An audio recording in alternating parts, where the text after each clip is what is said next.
Welcome back once again to the Imaginary Gallery. It's TJ, your host. Time for another round of the Narcissist's Bag of Tricks, which also qualifies under Narcissist Trash Talk as well.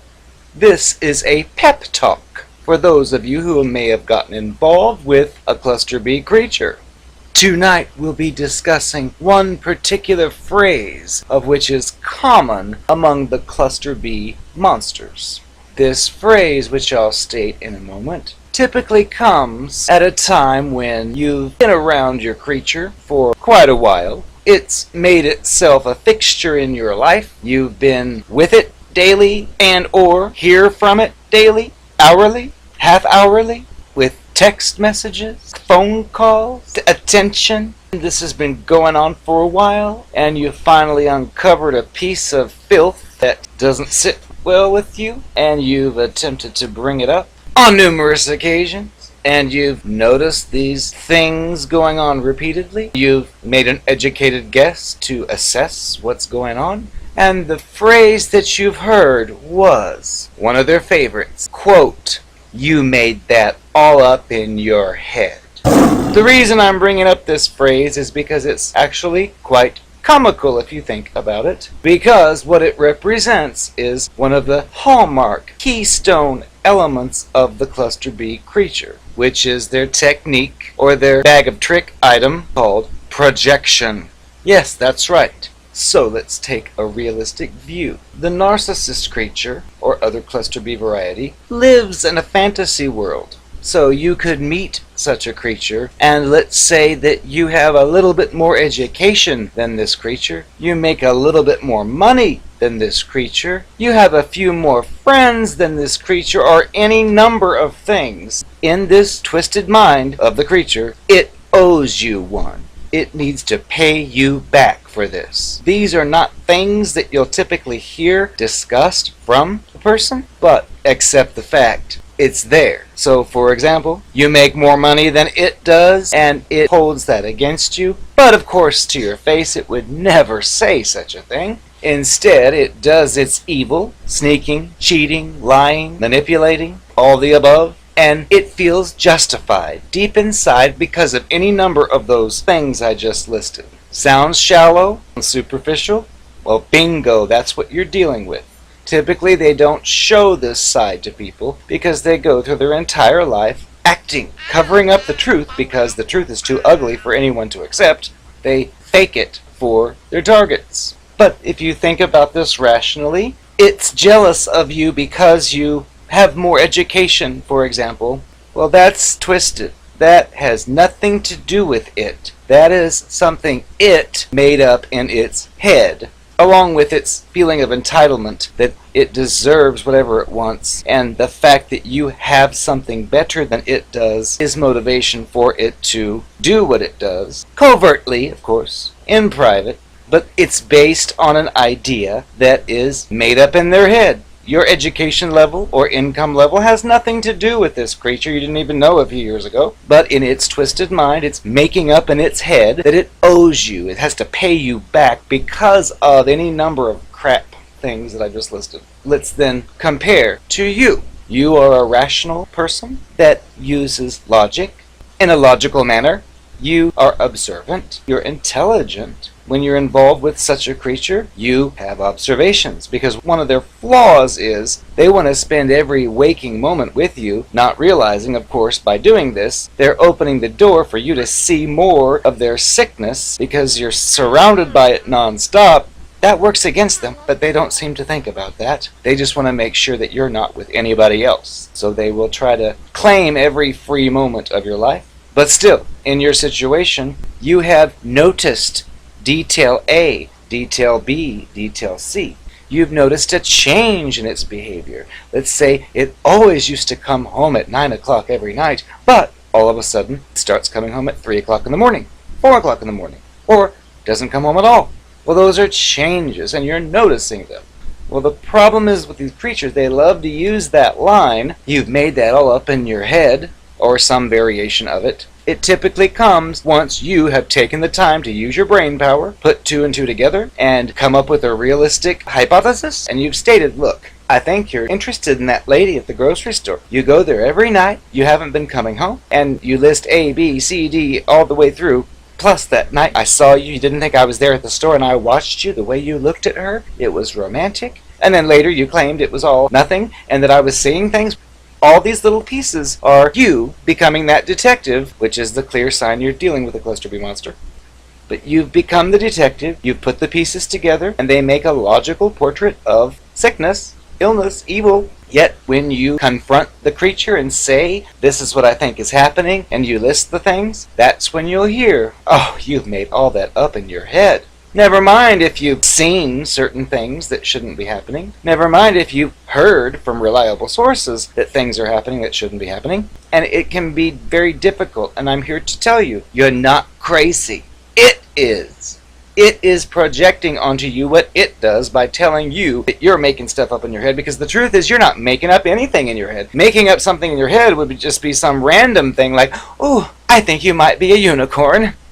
Foolish. You're not making up anything. What you're doing is using logic, reason, rationale, intelligence, and you are observing things that tell you a story. And then you are conveying that story to this creature who's perpetuating it. That's not making up things in your head. That's not just coming up with a random idea that's based on nothing. No. The creatures go into the certain place every night where a certain person is. That's an observation. You find out that it's interacting with that person every single night. Well, that is an observation. It tells you, this creature's spending an awful lot of time in this location with this person, but never seems to mention that person. Something must be fishy. That is an educated guess. That's an hypothesis. It's not making up anything. But these creatures will gaslight you and try to make you think you're making things up, which you're not. And they will tell you that you're completely wrong, even if you show them facts right to their face. It's disgusting. Typically, they pull tricks like this, though, in conjunction with another one of their bag of trick items, which is isolation.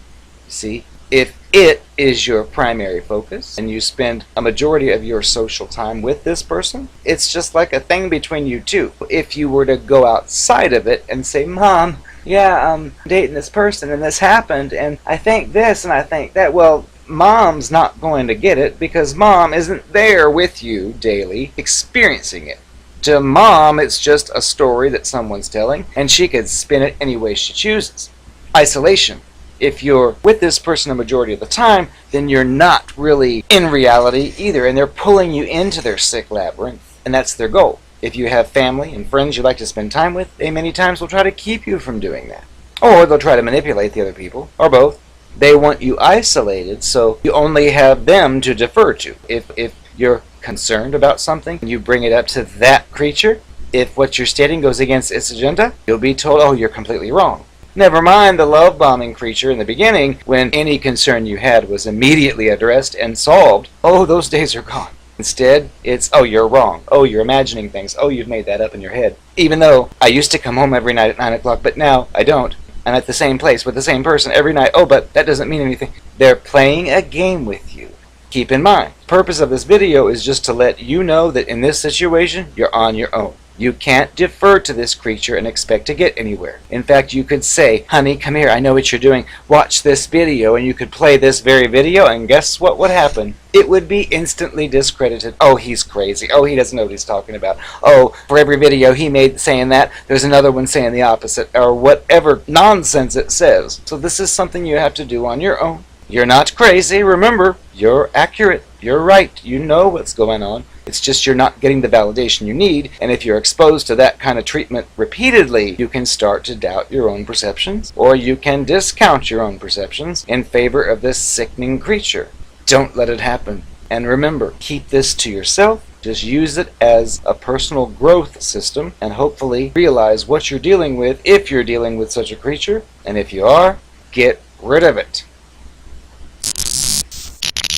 I am the Narcopath, and you ain't.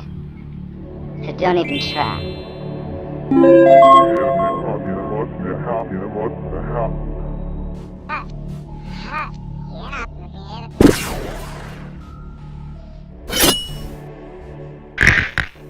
This is a special message for one sweet little girl out there. Hi, you remember me? Take a closer look. Think back to high school. You were the only girl on the cheerleading squad that had a kinky boyfriend. Well, honey, here's looking at you. I know that you kind of thought it was weird. I like to play with toys and put them in my bottom. Well, honey, I've got a pussy willow now, so I thought I'd tell you. I know you got a lot of questions. I'm the one that got away, so you thought, except for my strange fetishes about inserting objects into my orifice. Sometimes I figured you probably felt like you were with another girl, except for my 12-inch rod that you used to ride. As you can probably see, I've changed a little since you last saw me. I know I was supposed to be your high school sweetheart. What a shame that turned out to be, and what a disgrace. Let me break it down for you, in case you forgot.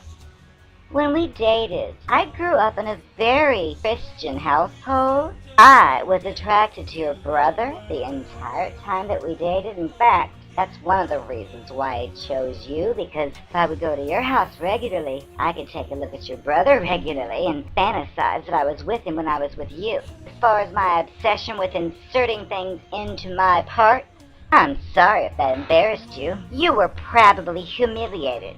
We had to go to the hospital because that little toy got stuck up in there. So in case you didn't, the Narcopath hates to be scammed.